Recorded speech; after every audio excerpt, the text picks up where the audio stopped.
avant de rentrer dans le vif du sujet, peut-être Théo, on va commencer brièvement peut-être par parler peut-être de ton avis sur le sujet. Qu'est-ce que tu penses globalement des meme coins? Est-ce que pour toi, ça a un intérêt d'en avoir en portefeuille? Qu'est-ce que tu fais toi à titre perso?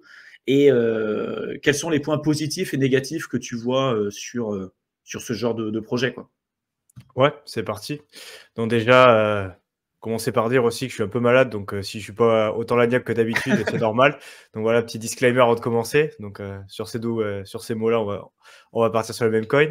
Donc moi déjà, c'est vrai qu'en venant de, comme on le dit souvent, tu vois, de l'aspect plus fondamentaux, il faut se former, il faut regarder les analyses fondamentales sur les projets avant de mettre de l'argent, lire les white papers, toutes les choses qu'on comprend souvent. C'est vrai que les meme coins, jusqu'à présent, c'est plutôt quelque chose que je vois un peu rigolo, tu vois, à l'écart. Mais c'est vrai qu'il y a tout cet aspect, ça interroge quand même. Parce que tu dis, sur le dernier bull run, Doge qui surperforme BTC, quand même. Après, tu as des projets comme Shiba qui arrivent, et là, tu vois toute cette explosion de meme coins sur Solana où tu peux même plus suivre. La dernière fois, on en avait présenté quelques-uns, mais comme tu l'as dit, il y en a tellement qui sortent par jour. C'est tellement plus débile les uns que les autres que tu comprends même plus tout ce qui se passe, en fait. Et donc, moi personnellement, c'est pas quelque chose dans lequel j'investis. Ou alors, vraiment, j'avais joué un petit peu avec du Doge sur le dernier cycle, juste voilà, parce que c'était rigolo, mais vraiment à la marge pour tester un petit peu. Mais c'est vrai qu'avec tout ce qui est en train de se passer sur Solana, je pense que ça a au moins le mérite qu'on s'interroge sur certains aspects. Parce que c'est vrai que la crypto, on dit souveraineté monétaire, la décentralisation, tout ça. Et au final, on se rend compte que ce qui brasse le plus d'argent et ce qui attire le plus les gens, c'est les mêmes coins avec voilà, des trucs de plus dégel les uns que les autres sur Solana, avec pas mal de scams aussi, il faut le dire. Mais en fait, ce qui intéresse les gens, là, grosso modo, la méta, comme dit Zach XBT, donc je partagerai peut-être les chiffres après. Méta, c'est, pour ceux qui sont pas gamers, c'est la meilleure stratégie disponible sur le moment. Donc, en ce moment, ce qui cartonne, c'est les mêmes coins sur Solana. Il y en a qui sont en train de dire que ça va peut-être passer sur Base parce qu'ils sont en train de collapser Solana avec tous les exchanges qui sont faits en daily sur les mêmes coins. Mais c'est vrai que quand tu regardes les performances de certains, tu dis est-ce que ça vaudrait pas le coup de s'intéresser? Après, ça vaut le coup de creuser un petit peu, parce que c'est vrai que dès qu'on se renseigne un petit peu, on se retrouve vraiment, on est dans une configuration où en fait, tu as des accounts Twitter qui postent juste, regardez, nouveau meme coin, pre-sale, avec 50% LP, 40% pour je sais pas quoi, pour le airdrop, et un truc surprise.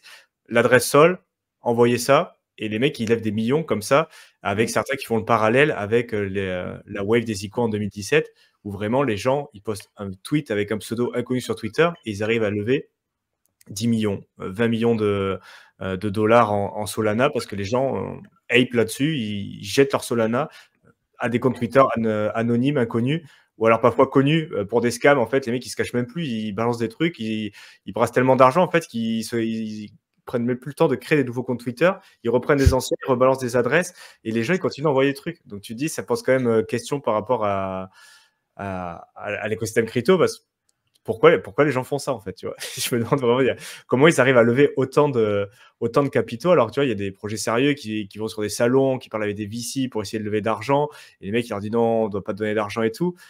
Et de l'autre côté, tu as des scammers sur Twitter où les mecs, ils ont une historique de scam, et tu as ceux qui font de l'investigation online, type Zach XBT, qui les chopent très bien, mais je pense qu'ils n'arrivent pas à tout suivre non plus.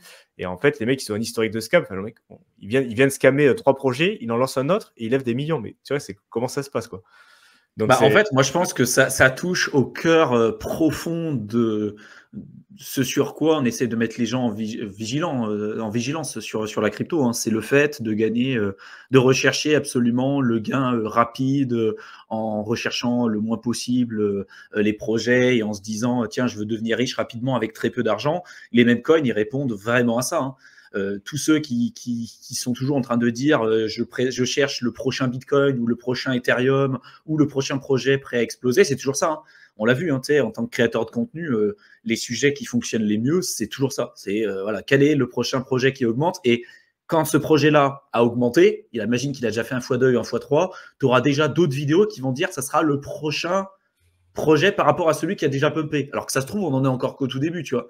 Mais les mêmes coins, pour moi, ils répondent exclusivement à ça et ils répondent à tous les biais cognitifs qu'on retrouve à la crypto. Globalement en disant voilà, j'investis très peu d'argent, je recherche pas le projet, je fais aucune analyse fondamentale. De toute façon, il y a rien comme analyse fondamentale à faire. Hein. C'est un JPEG, c'est une tête de chien, c'est un chien avec un chapeau, un chat avec une écharpe, une grenouille avec des bottes. Enfin, il y avait des trucs comme ça sur Solana, tu vois. Après, c'est passé à autre chose. Il y avait Boden, Jean Boden, comment c'était quoi? C'était Boden. Géo Boden. Maintenant, il y a Slurp. Après, on partageait après, mais ouais. On en parlera après. Mais en gros, c'est vraiment assez représentatif de ce que de la majorité, j'ai envie de dire un peu de la population qu'on peut retrouver dans la crypto. Encore une fois, des gens qui connaissent pas grand-chose à la tech, des gens qui veulent investir tout de suite maintenant, qui recherchent toujours le shiny object, tu sais, le prochain objet qui est en train de briller, qui va faire une super performance, et puis de se dire voilà, je vais investir des petites sommes d'argent, je vais devenir super riche, et on voit que ça a été le cas pour une minorité de personnes qui arrivent à tirer leur épingle du jeu dans cet écosystème, on en parlera plus tard. Mais c'est un peu ça le problème aussi, c'est que du coup, on voit des performances sur les mêmes coins qui sont juste monumentales et qu'on retrouve absolument nulle part ailleurs. Tu vois, le Dog with Hat, le PP Coin, là, il y a eu le BOM qui a été listé sur Binance. Dernièrement, pareil, à mon avis, lui, ça va être un meme coin qui va bien performer sur ce cycle. Il y a eu le Shiba, il y a eu le Dogecoin. Alors, tu dis le Dogecoin, qui a surperformé le Bitcoin sur le précédent cycle, mais il faut savoir que si on prend vraiment le cas du Dogecoin, le Dogecoin surperforme les performances du Bitcoin depuis sa création. Si on prend vraiment depuis le départ jusqu'à aujourd'hui, le Dogecoin n'a fait que surperformer le Bitcoin depuis le départ. Et c'est pour ça que quand on vous dit, et il est encore là aujourd'hui, c'est ça aussi qui est fou, hein, il y a une communauté énorme, il est encore là aujourd'hui, quand bien même le créateur de ce projet a dit ouvertement que c'était un projet qui était basé sur rien, il l'a juste fait pour rigoler, et aujourd'hui c'est valorisé à plusieurs milliards. Et sans doute que dans les prochaines années, ça sera un peu l'effigie des mêmes coins dans le domaine crypto. Peut-être qu'en 2028, 2035, 2036, le Dogecoin sera peut-être utilisé de partout, parce que ça fera partie un peu de l'histoire de la crypto, tu vois. Et moi, c'est ce que je me dis, tu vois, je me dis, à chaque fois qu'on investit sur des mêmes coins, ou sur des cryptos, on va dire pas forcément des mêmes coins, on va dire sur des alts, ça a pour objectif de surperformer le Bitcoin et l'Ether. Pourquoi? Parce que tu n'as aucun intérêt à placer ton capital sur une autre crypto et en prenant éventuellement plus de risques, si les performances ne permettent pas de contrebalancer le risque que tu prends en t'exposant à ces cryptos.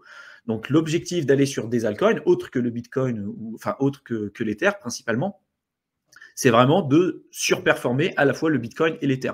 Et on voit que les mêmes coins, clairement pas tous, parce que si on prend en proportion là, les 1500 mêmes coins qui sont lancés chaque jour dans le domaine crypto, si on faisait la moyenne de tous, on tomberait sur des pourcentages 99,999999% de chance de tomber sur un coin qui passe pas les 3-4 jours et qui se fait rug pull à chaque fois. Des arnaques là-dedans, c'est énorme. Par contre, tu as une minorité, souvent qu'on va mettre en avant, hein. On va dire le Shiba, on va parler du Doge, on va parler du PP, on va parler du Dog with Hat, qui est beaucoup plus récent, pour lesquels, pour l'instant, il n'y a pas eu de rug. C'est peut-être une question de temps, on ne sait pas un peu comment ça va se passer, mais tu vois, je pense qu'il y a sujet à débat. Tu vois, on a fait notre community manager Sylvain, là, qui est dans les commentaires, avait fait un tweet la dernière fois pour faire un sondage, et on s'est rendu compte qu'il y avait un peu plus de 40% de la communauté qui avait répondu au sondage, qui s'était exposé d'une manière ou d'une autre au même coin. Par contre, les 60% restants ont dit non, moi je reste à l'écart, ça ne m'intéresse pas. Et tu vois, je pense que dans un débat, toujours pareil, on essaie de faire quelque chose de constructif. Au lieu de se dire c'est que de la merde, j'investis pas dessus, est-ce que dans un portefeuille, dans une gestion correcte de portefeuille et allocation d'actifs, est-ce que un même coin ou avoir une part dans un même coin, dans plusieurs mêmes coins, ça peut pas être intelligent de par les performances juste énormes et incroyables qu'on peut retrouver à l'intérieur, et que la plupart d'entre elles, de ces cryptos, pour certaines d'entre elles, ont la propension à surperformer le Bitcoin et l'Ether. Pas investir sur 20 ans sur un même coin parce que c'est ultra remplaçable facilement, et tu es toujours en train de rechercher le next shiny object, hein, le prochain projet en vogue. Mais tu vois, pour le cas du Dogecoin, même pour le cas du Shiba aujourd'hui qui va entamer son second cycle, il y a eu un drawdown qui est énorme, hein, 90-95% sur ces mêmes coins-là, et on voit qu'on est reparti sur une tendance haussière. Et pour parler juste du Shiba et du Doge, aujourd'hui, tu as quand même des whales, des baleines énormes sur ces projets-là et pas des petites, parce que c'est certaines baleines qui ont des sommes importantes aussi en Ether, des sommes importantes en Bitcoin. On peut tout tracer sur la blockchain. Donc, tu vois, on se rend compte que même aussi des gros acteurs vont sur ces mêmes coins. Il n'y a pas que les DJs, il y a des gros acteurs aussi. Et c'est d'ailleurs ces gros acteurs-là, on ne va pas se leurrer, hein, qui font monter le prix. Hein. Ce n'est pas monsieur, madame, tout le monde qui investissent 1000 balles qui arrive à faire énormément bouger le prix. Même si ça a un impact, je pense qu'il y a aussi des coûts de 10 millions, 20 millions comme ça en market buy sur ces trucs. Tu peux avoir des performances super, comme le Dog with Hat, par exemple. Donc, je ne sais pas si tu veux rebondir là-dessus. Ouais, mais surtout, en fait, c'est sûr que il y a des grosses performances, mais après, par rapport aux whales aussi, j'étais en train de chercher l'info, mais bon, je l'ai commenté de mémoire si j'arrive à m'en rappeler. Mais il me semble qu'il y en a aussi certains où c'est un peu même questionnable. Les performances, par exemple, BOM, il y en a tellement, en fait, j'arrive pas tout à suivre, mais il y en a qui questionnent un petit peu le timing avec le listing par Binance, parce qu'il me semble que c'est un projet qui est arrivé à plusieurs centaines de millions de market cap en à peine 24 heures ou 48 heures, mais quelque chose qui est énorme. Et avec, dans les quelques jours qui ont suivi son lancement, un listing sur Binance, avec des whales qui se sont gavés, mais comme jamais. Et donc, comme à chaque fois. Ouais, mais il y a quand même cet aspect un peu insider, tu vois. Au final, c'est quand même touchy, et surtout quand ça commence à sortir. Moi, j'y toucherai pas, surtout en étant débutant, pour ce côté-là, parce que c'est vrai qu'il y en a qui font de l'argent parce que tu achètes tes tickets de loterie, tu les mets sur un peu tout, et il y en a un qui va pump parce qu'il fait plus rire les autres, ou parce que, je sais pas, il y avait une photo plus rigolote. Donc déjà, c'est un peu, bon, comme stratégie, tu vois, c'est un peu limite.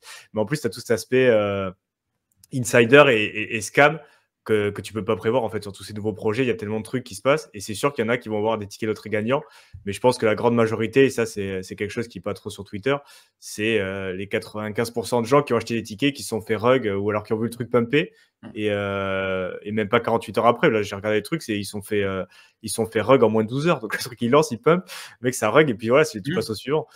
Après pour Dog et Shiba, c'est vrai que si tu es un peu joueur et si tu arrives à les choper en bear market, qu'ils ont pris en moins 95%, moins 98%, il me semble qu'il y avait David qui l'a dit qu'il avait chopé du Doge et du Shiba en bear, et c'est effectivement ça pop. Donc même des coins comme ça qui sont peut-être en cycle 3, comme ça peut être le cas de Doge, au final, c'est comme le reste des cryptos. Si c'est la narrative est bon, alors les fondamentaux, évidemment, ils sont pas là, mais le schéma narratif, c'est le premier meme coin, c'est rigolo, à chaque bull run, on le ressort, il y a Elon Musk qui le shield de temps en temps. Bon, tu vois, au final, c'est sûr qu'il va pump à un moment donné.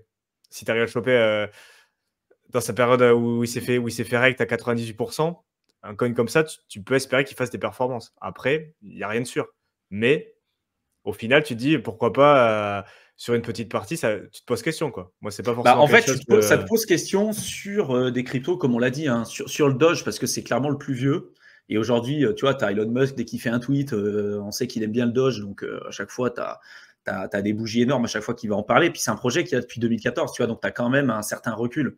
Le gros problème des nouveaux memecoins et de ce qui est lancé, c'est que c'est très rapidement remplaçable. Alors que tu vois, la communauté que tu as sur le Doge, c'est une communauté qui s'est créée encore une fois, depuis 2014 en fait. Ça a vécu tout un tas de choses, tout un tas d'événements, et c'est un peu la même résilience qu'on peut retrouver. Alors, j'aime pas le comparer à du Bitcoin, mais je veux dire d'un point de vue historique, tu peux forker un code, le code du Bitcoin, tu peux lancer toi demain ton propre Bitcoin, tu peux l'appeler le Théo Bitcoin, peu importe, mais c'est pas ça qui va faire que ça sera non seulement un meilleur Bitcoin et puis que les gens vont l'adopter. Ce qui va faire en sorte que cette crypto sera intéressante et ce qui fait que les gens vont avoir confiance, c'est surtout sa communauté en fait et son historique.